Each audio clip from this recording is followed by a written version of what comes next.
Yo, what is going on, everybody? Hello. It is so good to see you all here. And we are live on this wonderful, what is it, Monday? Shoot, Tuesday? Tuesday evening? Oh my goodness, I have lost track of time. So I wasn't able to stream during the usual time during the day, but I do want to vary around the stream times just because.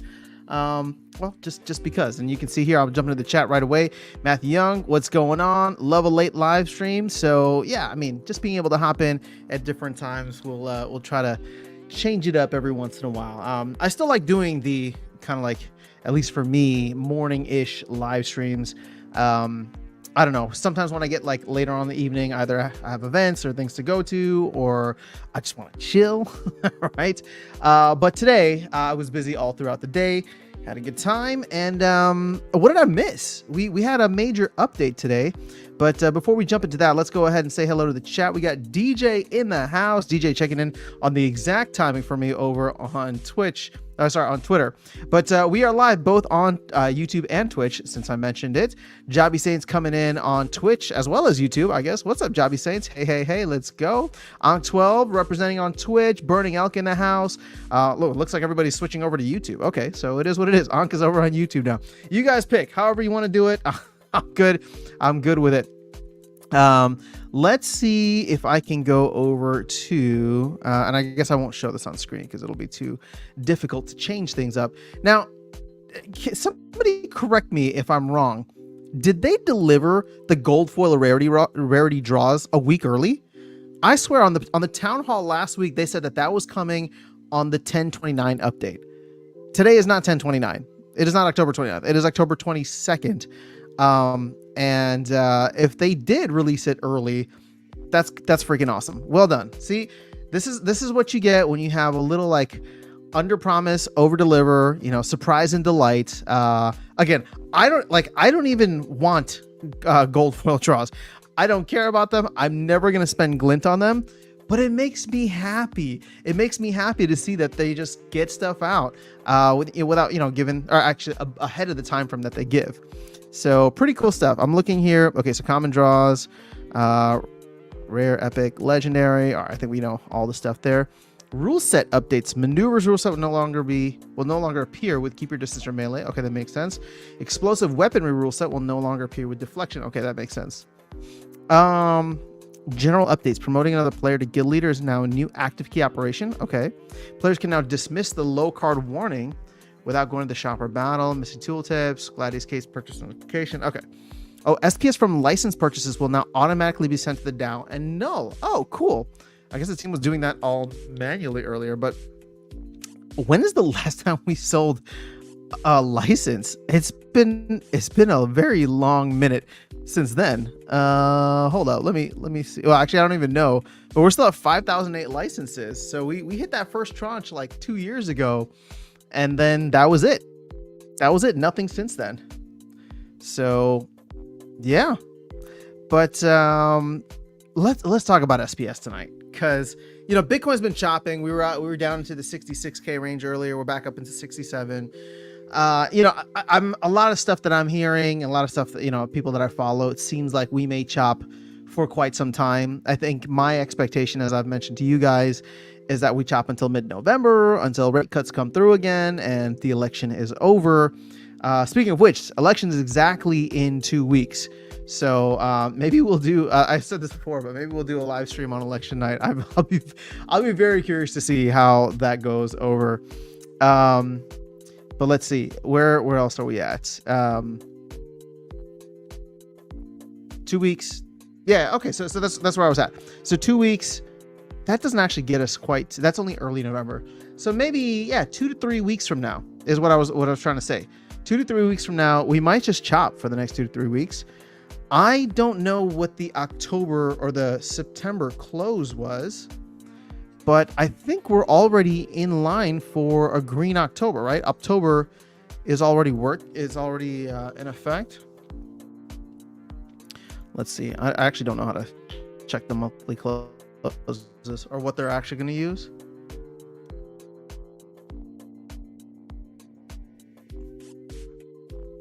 But here. So let's go the 1 month. September. Oh yeah, we're definitely higher. So as long as we stay above, like, we'll just say like 65 or so. The close is around here, right? 64, 63 probably. So as long as we stay at like 65 or above, October's technically in the green. I mean, it's not by that much, but it's still technically in the green. And yeah, that should be good times. All right, what else was I looking at here? So bringing that back to SPS, despite the choppiness on Bitcoin, SPS is going up 0.0088. We are closing in on a penny, not quite, but we're definitely closer to a penny now than we were, I don't know, 2 months ago. And you can see here on like the 60-day price chart, we had that little dip back below the 0.007 range. We jumped up after, well, I guess when Bitcoin pumped in mid-September, that's what that was. And then we went back down. And now here we are, the highest that we've been in a long time, 0.0088. I cannot recall outside of the last maybe couple of days or so that we've been at this level. Now, what I want to do, hold on, and I promise I'll jump back into the chat in a second. I want to check SPS on here. Splinter shards. 0.0086 on CoinMarketCap. So keep that in mind. 86869 on crypto.com. So I guess it's just pulling from Hive Engine. Let's see. Where's SPS at here? Ooh, number 1.0088. Well, that makes sense. Because, and what'll be good about this actually is if this continues to rise on Hive, or, on Hive specifically, that should pull in a lot of SPS from other chains just for the arbitrage of it, which would be good. So that's that. We are also officially under 1.5 million Rebellion packs remaining. We're starting to see this number tick up here. We're closing in on 900,000 packs opened. And like I said, we'll have to wait and see if the rest of the market will be cooperative. All right, so Ankh is here. Burning Elk is here. Matthew Young says they did. I'm assuming you meant in terms of them.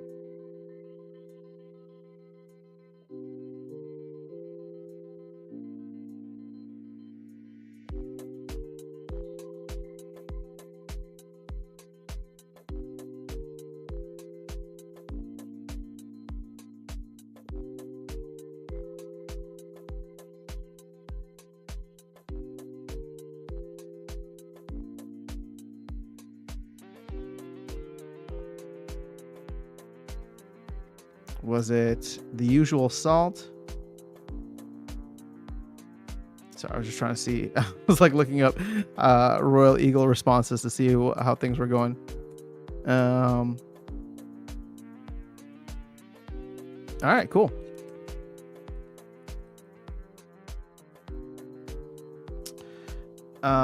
Muted.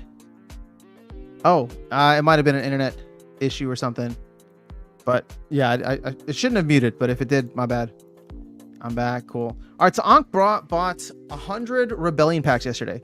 Now, did you open them is the question. So here's something that I was taking a look at, and I cannot... Is this accurate? Can somebody confirm this for me? So I was looking at the rich list here of Rebellion packs, and I'm shocked to see how few people actually own packs. So obviously, Brave Tofu is at the top with 5,200. But then did everybody else just sell all their packs? I mean, Vuctus is holding on to like 203. Well, let me put it this way. You got 1, 2, 3, 4, 5, 6 people with at least 1,000 packs. After that, I mean, it's small pennies, right? And let's just look at it this way, right? So what is it? 1, 2. So the top 16 people have 200 packs or more. After that is below 200 packs. Shoot, I mean, we'll just say 30 people. The top 30 people have 100 packs or more. After that, it's like nothing. So to me, we're missing packs, and I don't know. I'm assuming that this is counting packs in game, because there's no way that this makes any sense at all. Or is it not counting packs on wagons, for example? Like maybe Brave Tofu took it all off the wagons already? Which means that there's probably a decent amount of packs that are on, on Hive Engine being traded, is my guess. I don't know. Because when you look at it, right?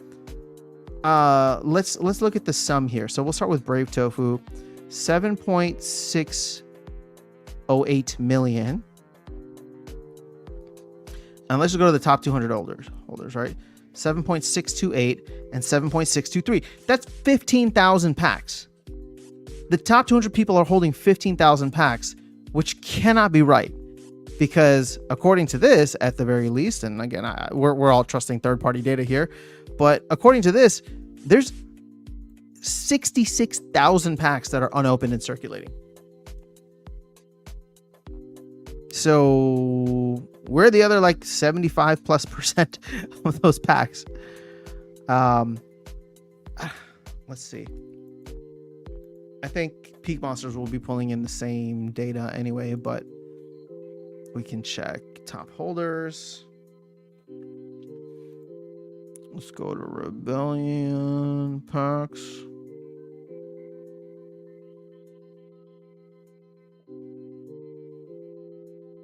Yeah, same thing here.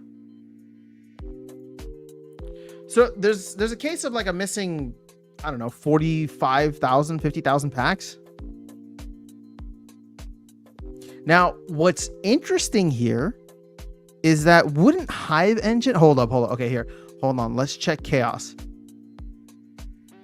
Chaos Legion packs. Check that out. SL Hive is holding 400,000 packs. So this is actually saying that there's no significant amount of packs on Hive Engine right now. So, okay, my guess is that they're on wagons. And they just haven't been taken off wagons yet. Because otherwise we have a severe data integrity issue here.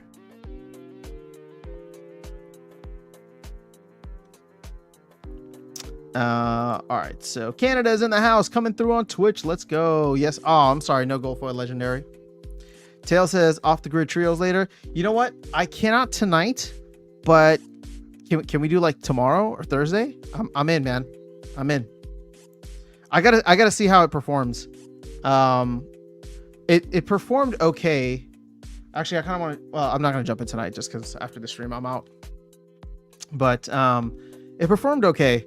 I like the experience was not great though, and I think I got to set up controller because even though I'm better with keyboard mouse, it's just killer on my wrist.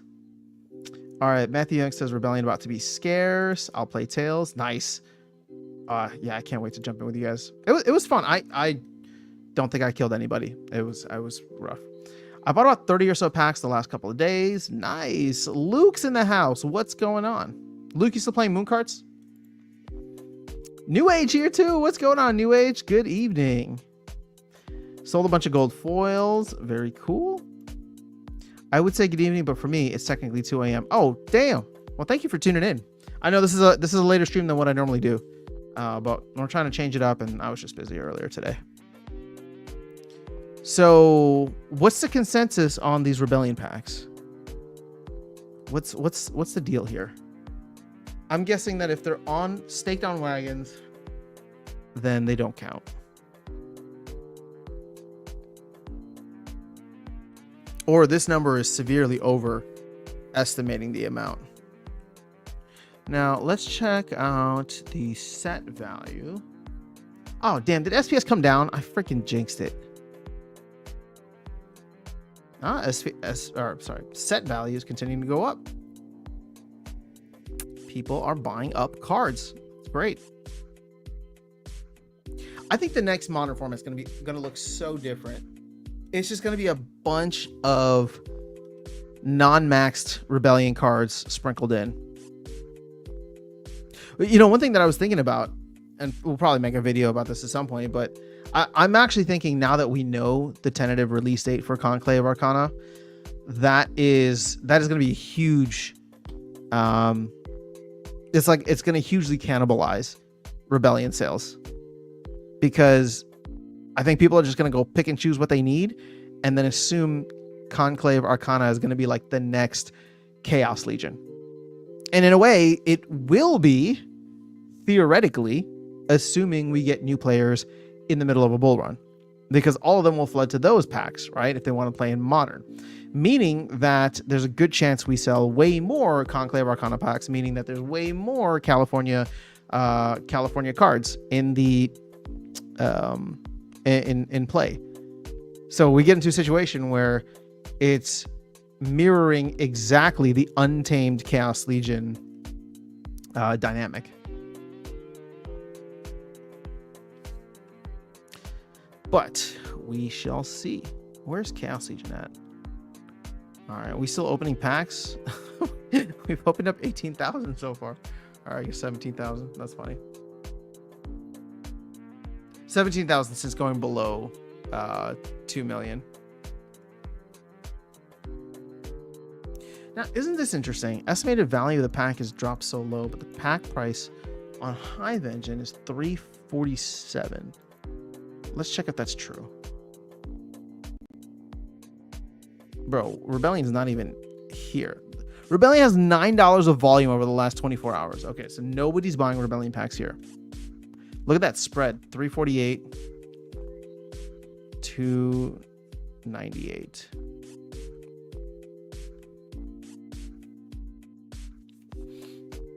But there's not much here. I mean, what is this? 2631?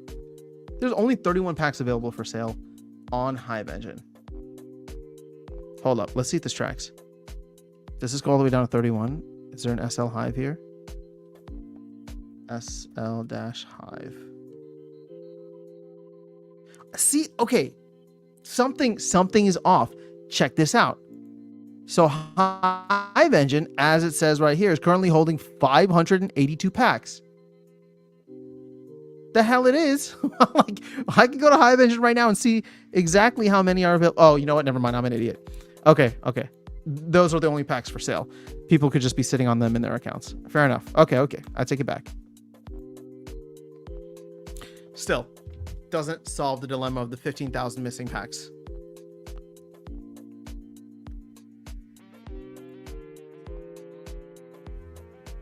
Come on, SPS. Who sold after I started the stream? Come on. You're killing the vibe here.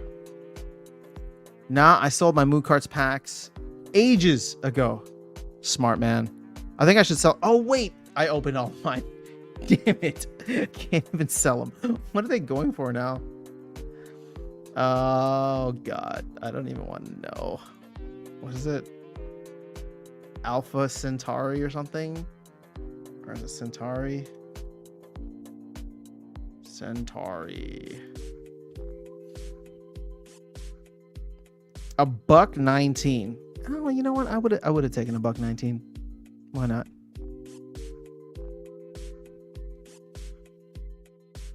It's better value than the cards are giving me right now. I haven't logged in I don't know how long. Which is sad, because yet again, another game I had high hopes for, just like Tower Defense, that did not live up to the hype up in my head.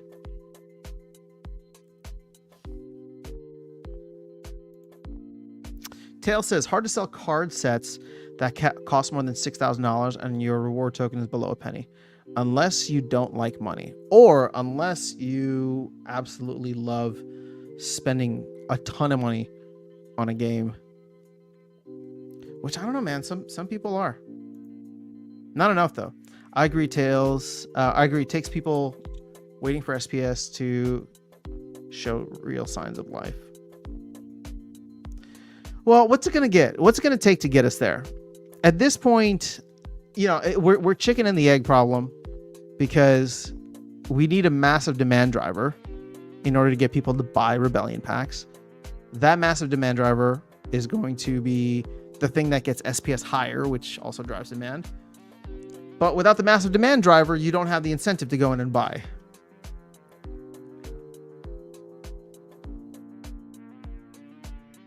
So, we've been getting quite bullish here on the channel. And, I think maybe I just, my allergies weren't kicking in enough.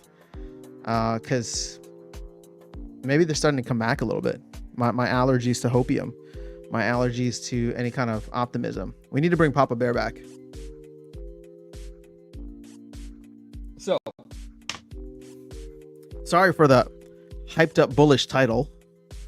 But we're about to keep it real. Here's how it's going to play out. We're not even going to cross 1 million Rebellion packs sold because we are going to cannibalize it with Conclave Arcana. SPS remains under a penny the rest of the year. Glamour comes out, and actually, I don't even know. I don't know what to think of Glamour. I have no idea what kind of impact it's going to make. I have no idea if it's even going to come out this year. So let's assume they miss on Glamour. We don't get that. We don't get anything between now and the end of the year. All right, Papa Bear's in full effect. We don't get anything until between now and the end of the year outside of the promo cards. Well, what's already promised, right? The auction promo cards. The auction promo as well as the Hall of Legends promo. Now, here's where I'm going to back up my bearishness. In about 7 days, the team is going to be eligible to pull another 600 million DEC out of the DAO. And if you think that's going to help us get to peg, you are dead wrong. It's going to do the exact opposite. And so they're going to pull another 600 million DEC out when we've tried so hard over the past 60 days with everything that's happened. We've only been able to burn 200 million. We've only been able to lock up another 200 million, and they're going to pull out another 600 million DEC. So prepare for the worst, gentlemen. I think DEC can go below 800 Splintoshis again. I think SPS right now is propped up by a lot of hype and hopium. I think a lot of that's going to be torn away with a Bitcoin dominance rising to 60% at some point between now and the end of the year. I don't think altcoins fly until next year. And looking specifically at Splinterlands, outside of the promo cards, I don't think that we get anything else that moves the needle until LAN 1.75, until hardcore mode, until Conclave Arcana. Buckle up for a rough 2 to 3 months. You're gonna need it. All right, that's my Papa Bear forecast. Banana says I would buy some Rebellion packs if I had extra money. Fair enough. DeFizz says good day, mate. Yo, People's Guild late night stream. What up? Luke says I like the game, meaning moon carts, I assume, but scam. I can't trust any of the games Aggie is making new. You're not the only one who said that, unfortunately. It's like, where did it go wrong for Aggie? Aggie was like one of the reasons that I really got involved with Splinterlands. I'm just trying to think back. Like, at the end of the day, it's like the buck stops here, right? Aggie was the CEO and the team was not delivering what it needed to deliver. So, yeah, I mean, it sucks, man. If you imagine, like, remember 2 years ago, we were coming off a high of the Rift Watcher pre-sale, Tower Defense pre-sale, Splinterfest, Rooney. Huh.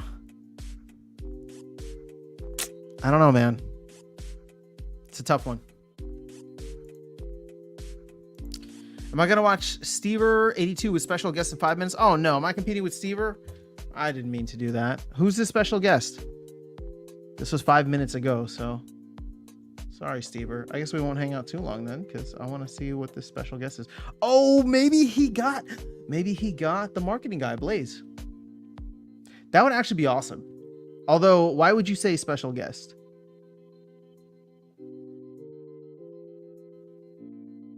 Let's see, when's it scheduled for? All right. Oh, it's now. He's got Matt on. Oh, damn. Ain't no way I can compete with that. Especially when I'm over here spouting all kinds of bearish nonsense. All right, let's see. So we might have a lightning doesn't strike twice situation on our hands. Just saying. I definitely agree with that. 100%. I'm gonna have to watch it later. So, but I totally understand if you guys end up bailing. Let me just run through some of the comments and then we'll see where things stand. Let's see how much pull I have versus Yabba Matt. I like Matt. I'm not trying to compete with him. Matt has done a fantastic job. So let me just put that out there. I'm being Papa Bear because, well, I don't think that the claims I made were unreasonable. But I think Matt's done a phenomenal job. And every decision that I've seen him make so far, for the most part, I've agreed with, or at least not been like very, very actively against. Luke says the solution, I think, works best pump and dump. Yeah, unfortunately. But you know what? This is crypto, so it kind of makes sense. Unfortunately. Javi says, it's not chicken and egg problem. We need new players first to spice up the economy. That's what happened in 2021. Well, okay, but what brought in the new players? It was the massive outsized earnings in the game that we just didn't have, right? Like we just don't have right now. We need to get SPS up higher, which is why, you know, I made that video kind of tongue in cheek a while back saying that we should take the 500K marketing dollars and just buy SPS. If we can push SPS up to 1.2 cents, I'm not saying that's the end. I'm not saying that's the end goal, but 1.2 cents and all of a sudden things start to get spicy because anybody and everybody who's playing in Champion, right, and earning 35 plus SPS per game is all of a sudden going to be wanting to, you know, grab extra energy. And I think that could push things in a very positive way. Aaron B says, my incentive to buy more Rebellion packs is I don't want to be stuck with no summoners in April. So here's the interesting thing. Why buy Rebellion packs when you can just go grab the summoners? Especially, I mean, the rare and common summoners are super cheap. Although they're not going to move the needle, I will say. I think at the end of the day, you're going to want to have some of the legendary summoners, and maybe that comes with just opening a ton of packs. So Tail says they didn't revisit prices for California. So it is what it is. It sets a floor for Rebellion and California, but not sure what it does for overall adoption. Tails, what do you think of the starter packs? I know I'm blowing that completely out of proportion. But yeah, I don't know. I'm curious. It's like, I think that they could be great actually, but I feel like there's a blind spot that we're missing somewhere. Is this Conclave thing the next set or subset? Okay, so yes, it is the next main set. We are skipping the mini set. So far, people have voted for it. Let's see where the voting's at. So far, it seems as though people are voting. Oh, there's another proposal. What's going on here? I voted on everything. Why is there a little bubble there? Yeah, I mean, it's going to pass at 89% at this point. So, and voting closes in 18 hours. So right now, what we've essentially voted for, at least in the first phase of this, is to skip a mini set for Rebellion and go straight to the next core set. Core set is important because it rotates modern format. Chaos Legion leaves, Rebellion moves to the back. I mean, still in modern format, but it takes the, you know, the secondary role, and Conclave Arcana is the new shiny thing. If you haven't read that proposal, it also gives a time frame saying that the set will come out probably in April or by the end of April. And it gives a bunch of details in terms of like new pack pricing. So there's gold foil packs that guarantee a gold foil. There's legendary packs that guarantee a legendary. And yeah, I mean, the amount of packs is significantly less, but I think a lot of people are going to look at Rebellion and say like, you know what? Screw it. Leave Rebellion scarce. If I get all the cards that I need, then I'm good. And I'm going to save the rest of my capital for Conclave Arcana. Maybe you have a couple people that decide to buy in on Rebellion. But I don't think the speculation is going to be as high, sadly. So Banana says, Glamour is one thing I would never spend money on, that's for sure. See, I'm in the same boat. Now, I would spend Glint on it, but I don't know that I would spend money. That being said, Bananas, I think you and we're not, I mean, there's other people who are different than us, right? I mean, people love to spend money. And again, the more that they make this a game and not about like returns, I think that's better. Because it's just, if people are paying for their entertainment, then we're not so worried about ROI and what people are pulling in and out from the game. Dragon says, hey everyone, Blue After Sound, you got me fooled. But when I posted on Twitter, that was our X. That's the only way that, I don't know, I figured it was the easiest way to reach people. I said I'd be streaming in the evening, but thanks for stopping by. So you can Google give engine rich list, click see, wait, what? Oh, Quantum Nacho's in the house. Let's go. You can Google give engine rich list, click B link, then swap B for Rebellion to see what the Hive Engine spread. Who owns what? Oh, you mean Hive Engine rich list, click the B link, then swap B for Rebellion. Okay, hold on. Let me see. Hive Engine rich list. I'm not Googling. I'm using Brave. Is that going to work? Is this the Hive Engine Explorer? And then we'll type in Rebellion.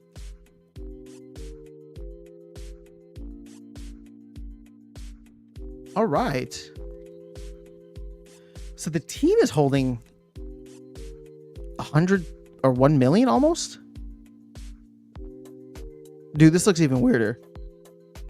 The numbers don't make sense at all. I think I did the right thing though. Thanks for the heads up. All right. Yeah, California's a new set coming in April. Okay, thanks, People Guild. Good things. Good thing we have conflict repairs to save us as a token sync we've always needed. Man, it's getting more and more expensive to play the game. There's no doubt about that. You know, I was trying to understand that because as we were going through it, I was like, this is something that is gonna, it's gonna piss people off because it's just another added cost. Now, I get it. You want to create token syncs. I love token syncs, but let it be spending on something that we actually want. Well, hello, Papa Bear. Oh, wait, am I that behind on the chat? I might be. All right. I'm still just buying cards off the market. Bro, I've buckled up for 3.5 years. You don't scare me, Papa Bear. All right, look at that. Look at that. Papa Bear is going to have to go into hibernation soon. Everybody's like, nah. All right, Bolts, what's up? Good to see you here. Bitcoin Flood says, Aggie got you blinded by the stars in the sky and you forgot you had to market and make something awesome. Love the guy, but dang, it's been a bad run. Yeah, see, and that's this is okay. So this is the thing. I want to try to be fair here with Aggie. So I'm going to try to be as objective as possible in my analysis. No personality, nothing, whatever, right? Like the way I see it, you know, Aggie is a phenomenal marketer, communicator, whatever you want to call it. He's a great personality that you want associated with your game. He gets excited. He talks about it. He jumps into the chat, right? Like that is invaluable, in my opinion. That is something it's super awesome. Now, think about it this way. And really, I want you guys to put yourself in his shoes. you start up a company. It's like you and some dudes you met on Hive. Right? It's just like the two of you and a couple other people that decided to jump in. The game blows up, right? The game blows up, and all of a sudden, you have to manage a 50 to 100, person company. Now, again, I don't know much about Aggie's management style, and I'm not going to sit here and try to play armchair quarterback. But the results speak for themselves. There was a lot going on. At the end of the day, buck stops here. It was on Aggie as the CEO to put things in place to make sure that things were getting done. And it wasn't, right? And again, I'm not saying that like I would have done a better job in that role. I think it would have been incredibly difficult. So this once again goes back to, okay, what's Aggie good at? Well, maybe not operations, right? He's phenomenal at communicating, at marketing, right? Maybe what the team really needed at that time was an operator, CTO, COO, right? Somebody to, maybe not CTO, but COO to come in and just be like, yo, I'm going to organize this stuff. Aggie, you go out there and sell, and I'm going to make sure everything that you sell, we're going to get done in the time frame that we say we're going to get done. But it was growing pains, right? Growing pains. Matt was focused on the product side and, trying to probably do a bunch of stuff he didn't even want to do, right? Now that we know, he was supposed to be advising on tower defense. He was supposed to be advising on GLS. And yeah, Matt probably just wanted to focus on Splinterlands and build out land. So in taking it back, obviously, or, rolling it back and looking at it, that's kind of the analysis that I have. It was a team that grew very quickly at a time when the market was turning, right? Like so much of that growth came in 2022. And, and for those who don't know, I mean, I got to be a part of it, right? I got to, as a contractor, I got to see a little bit behind the scenes and understand, how all that stuff was working and just see how massive the team had become, which was awesome, right? Because they were able to put together an event like Splinterfest, and they were able to, get a lot of other, things up and running. It just wasn't, let me put it this way. It just wasn't to the timelines and expectations that were communicated to us.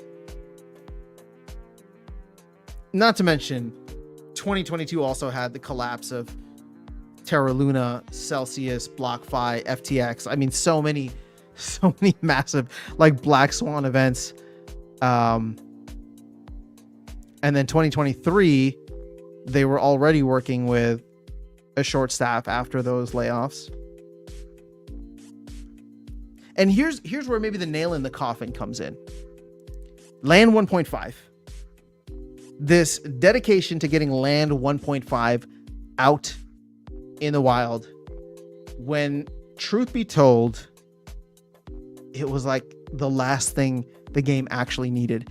And I'm not trying to hate on land whales. I'm not trying to it's just, if you think about all the other issues that we were talking about, all the other things there, and how complicated land was. We got the 1.5 white paper in March, if you remember last year, right? And then just became this massive focus where like, hey, as Aggie said, we got to get this land baby out. And it's like, okay, well, land baby's kind of like taking up the entire room here. That killed it. That killed it for a lot of people last year, I know. So, well, that was a fun walk down memory lane. All right, so Matthew Young says, I believe Aggie had a lot of issues in his personal life that didn't help him in his position as CEO. Not to speculate on all that. Yeah, let's leave that to the side.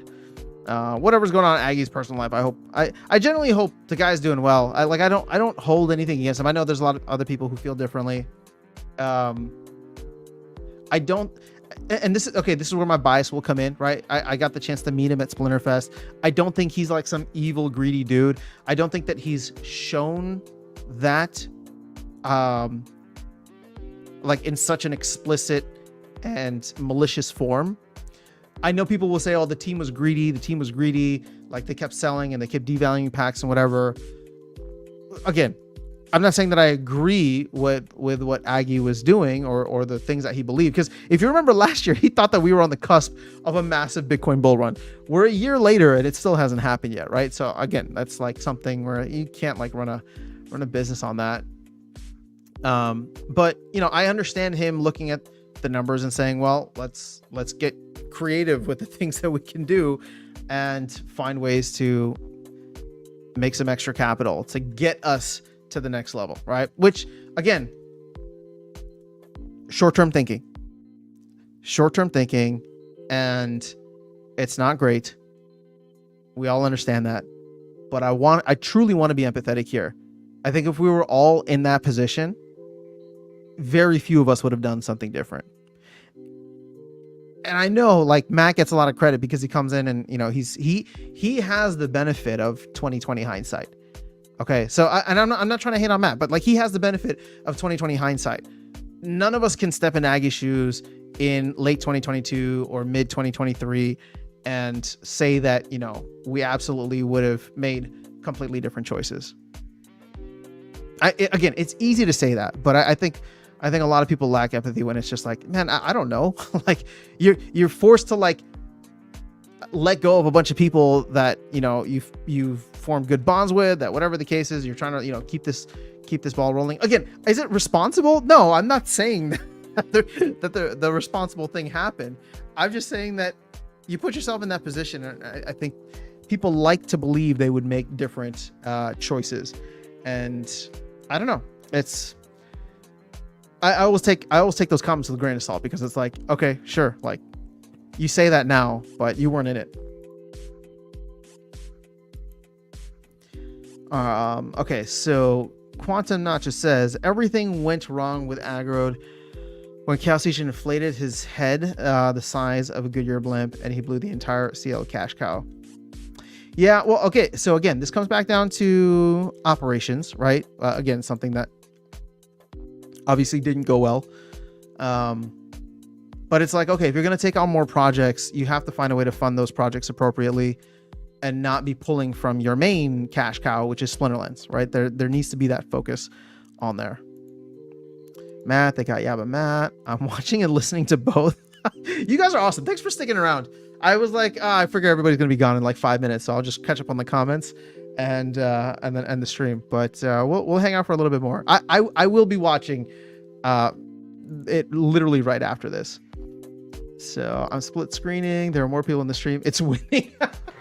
No, wait. I love Stever, man. He's such a good dude. Stever and BB Omega. So we're gonna end the stream soon. Are they? Do you know how long they're gonna have Matt on for? I think they started at 8, right? Okay, we'll go for a couple more minutes because I want to be over there and show some love to Steve. We'll do I know YouTube doesn't do raids, but we'll do a raid over there. All right, to help with competition on what, dude? You guys are pulling on my heartstrings now, man. Thanks for sticking around. All right, 30 packs to get me one more BCX of Lorcus. Oof. Yeah, should have just bought the Lorcus. All right, if a starter pack set could compete in Diamond Champion, but it's very unlikely that a player with max commons and rares could do that. So the cost to really earn competitively cannot be calculated by just starter pack costs. So when VetV was on here a little while ago, he did the math, which I haven't double checked, but I trust VetV. He's good with his numbers. But just grain of salt in case you want to run them yourself. 3.2 million DEC is what he got to if you wanted to get maxed commons and rares. I mean, it's $3,200. That's not a cheap amount.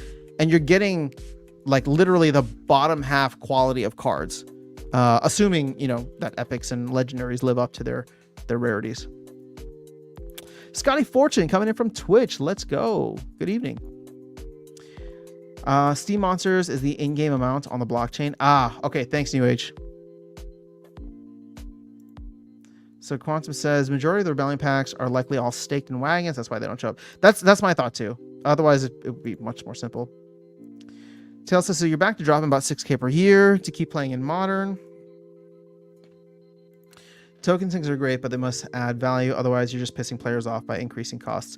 So that was exactly my thought. I'm like, isn't there something like you set the precedent now which actually I respect this about Matt, where he says just because we did something a certain way in the past doesn't mean we're going to do it in the future. We're going to look at the data and assess and blah blah blah. So I respect that. If that's what he's doing here, I can disagree, I can not like it, but I at the very least I respect it. That being said, to your point, I'm always looking for value add. Like when you are going to change something or add something or put something out, the first thought that comes to my mind is like, okay, how are the players going to react to this? Is it going to piss people off, or are they going to be excited about it? And when you go from, just the simple example here of wagons didn't used to cost, upgrade or repair fees, but we're adding that in now, and there's like a lore element to it, which is cool, but should have been done from the beginning. I think on the whole, you piss off more players than you get players excited. In fact, I don't know that there's any players that are like super excited. Now, that being said, like, I understand every decision is always going to be polarized. You're never going to make everybody happy. But that, to me, that, like, when I read that, I was just like, that seems like a majority pissing off players type of move. And again, most of the people that are going to be participating in it are like diehard fans anyway, diehard supporters. And so, they look at that and they can probably swallow the pill because they understand it's going to be a value add to the ecosystem. But that's still rough. Like in a way, even though I don't like the fact that, vouchers had all this, utility before, and we're taking away utility from DEC. In a way, vouchers for something like wagons made sense, because vouchers as the reward token for being highly invested in the ecosystem, either through staking SPS or through node licenses, that made sense. Where it's just like, okay, well, I'm going to pay for this with something that I'm earning in the game because I'm a heavy investor. Like all of a sudden, I'm not trying to flip flop on vouchers, right? Like I'm glad that we have streamlined whatever, but I could understand the argument more for like creating these ongoing syncs, because then it's just like, well, if you want to participate, we're already giving you the rewards, right? If you're highly invested, we're already giving you the things that you can use. So this is essentially free for you. That's a benefit to you, right? But I don't know.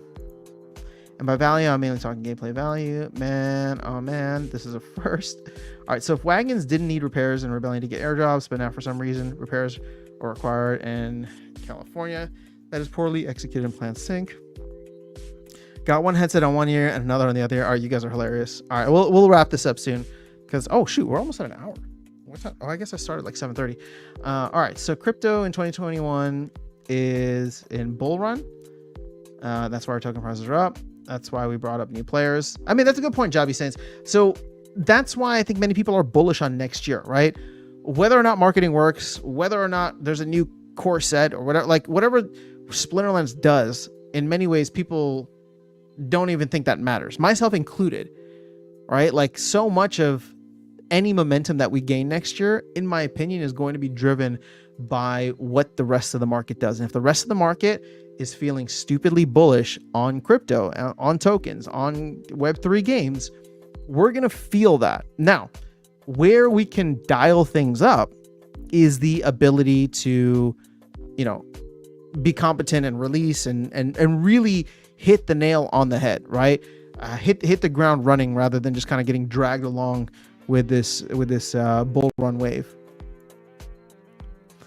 Luke says, well, 100-man team to one game and still couldn't deliver is kind of shocking, though. True. New says, not sure I agree on that. Not like they had a room of developers on land. It was basically far patrol only.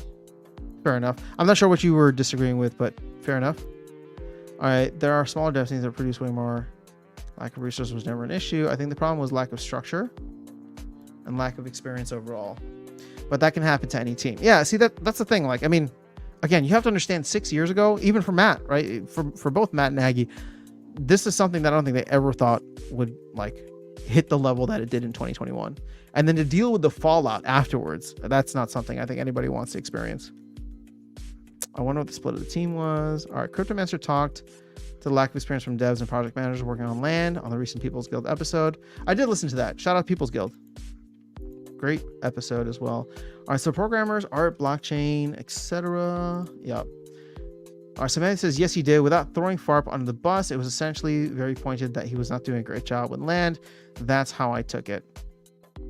Fair enough. I will say this, though. So,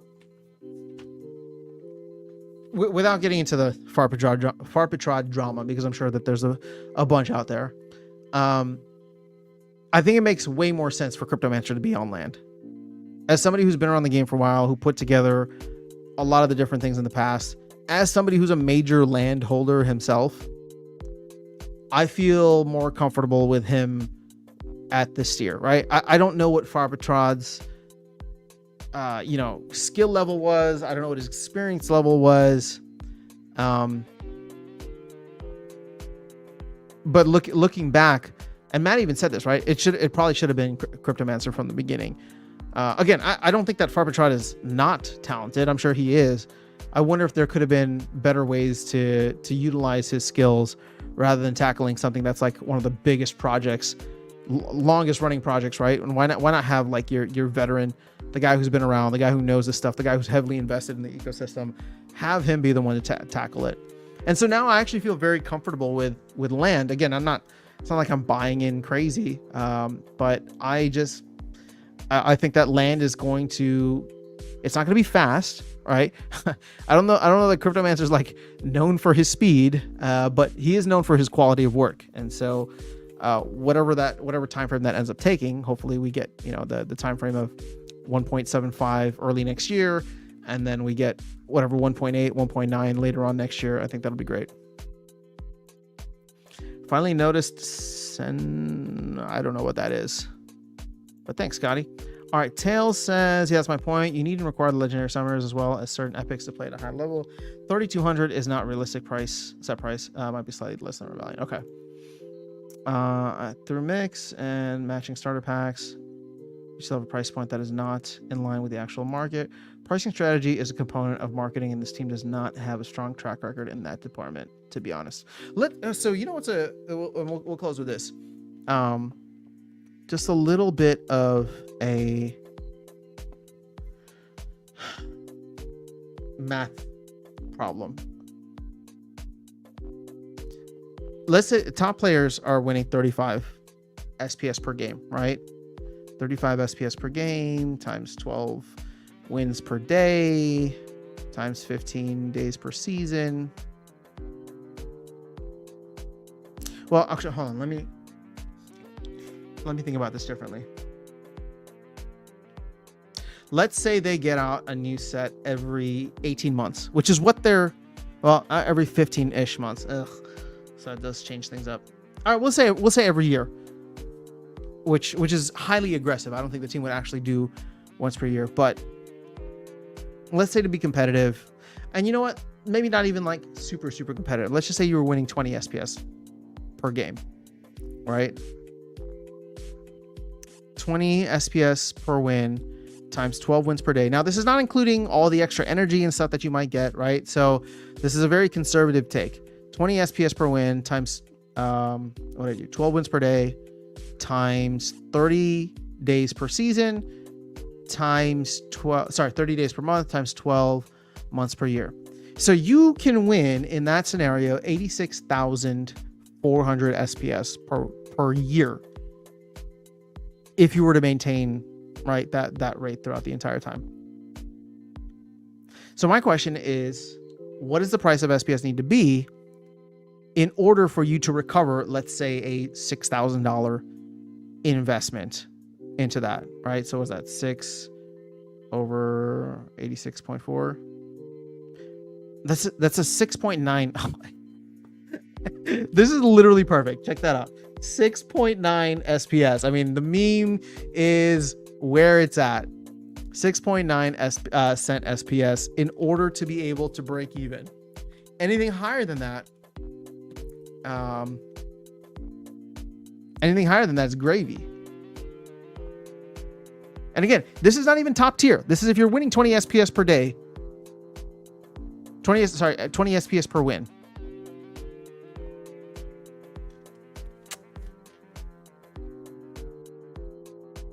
If you're winning more than that, if you have more energy that you get from, say, random chests that you open for just, increasing your level, or league or whatever it is, tier, I mean, that cost becomes lower and lower and lower.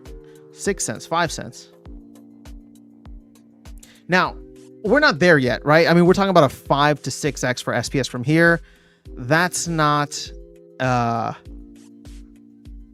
necessarily easy to do. You need to have a significant amount of capital that comes in to push the value of that up.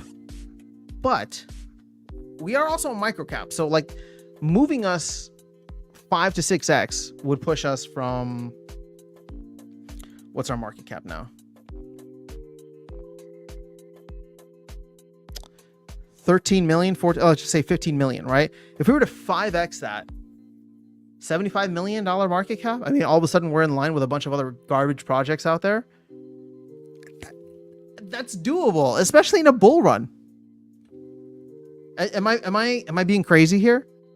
I mean, Splinterlands could like literally shit the bed the next 6 months, and I still think SPS could hit 5 cents if Bitcoin crosses 200K. You get what I'm saying? like Mac could literally just go hibernate for 6 months, and I think SPS would still go up. Exactly. I guess Matt believes we'll be above 5 cent SPS by April. Maybe. Else the cars are grossly overpriced. We had no visuals, but Luke, Aftersound, and I went through nearly all SPL history. Oh, I missed this one. Someone should make a video with the entire SPL history, get accounts and clips from past vids. That'd be cool. You know who I nominate for that? Gold Matters. He's got the receipts to go back 6 years. So just I'm not even patting myself on the back, but I think what's fascinating is that if I or anybody ever wanted to go into the, at some point in the future to go through the history of Splinterlands from August of 2021 onwards, I mean, I have all the videos, the live streams here, capturing the sentiment, live streams with you guys, right? Comments, all that stuff. Like, yeah. So I think that could be really fun at some point. Tail says, I could also buy an island if I won the lottery. Wait, hold on. I was told that we need to sell the moment people start talking about lottery. Or, sorry, islands. So I need to go and sell some SPS right now. In fact, hold on. Let's see if somebody sold in that meantime. Are we down to 0.0086? No. All right, holding strong. No island talk yet, says Quantum.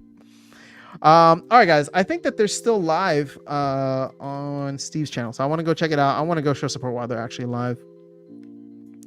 Oh, are they not live anymore? No, they are. Cool. So let's go ahead and wrap this up. Is there any other questions, any other thoughts? Otherwise, I'll be live tomorrow, normal time. I don't have anything going on. So, and I've been slow on the video counts. But I appreciate you guys hanging out with me. It's not, I did not think I'd be able to compete with Stever and Baby Omega and Matt, but you guys are awesome. I appreciate that, actually more than you know. But let's go over there and show them some support. This is Stever's usual time to stream anyway, so and he's a good dude. I want to make sure that they get the support there. So let's go over start October 2021. Thanks for the stream. Anytime, Jobby Saints. Well, not anytime, but anytime I can. Read up. You missed something I said. We had no visuals, but Luke, Aftersound, and I went through nearly all the SPL history in the podcast post a month or so ago on here. That's all I saw. And then your next comment was no island talk. Pack prices priced me out of all sets. Done after CL, says William. Though, I'm happy that I can play in Wild. I'm just happy that I can play in Wild, and at this point, 2,000 DEC, the amount that I earn in Wild still covers that significantly. What else did I miss, Quantum? The only thing that I have from you before that is let's set up another chat. Oh, okay. Let's set up another chat session again soon. Maybe more focused on the subject. More focused other than all of SPL history. Let's do it, man. I'm in. So I'm finally So before we go, I'm finally like done with a bunch of stuff. I was traveling for, well, I mean, it was like my birthday and then a bunch of family stuff. But now, between now and Thanksgiving, I had this like 4 to 5 week stretch of like nothing. And I'm so looking forward to that. Nothing except gaming, music, working out, and just having a blast with you guys, live streaming. So we'll get started on that tomorrow. I literally just dropped off my last family member at the airport earlier today, so that's why I was busy.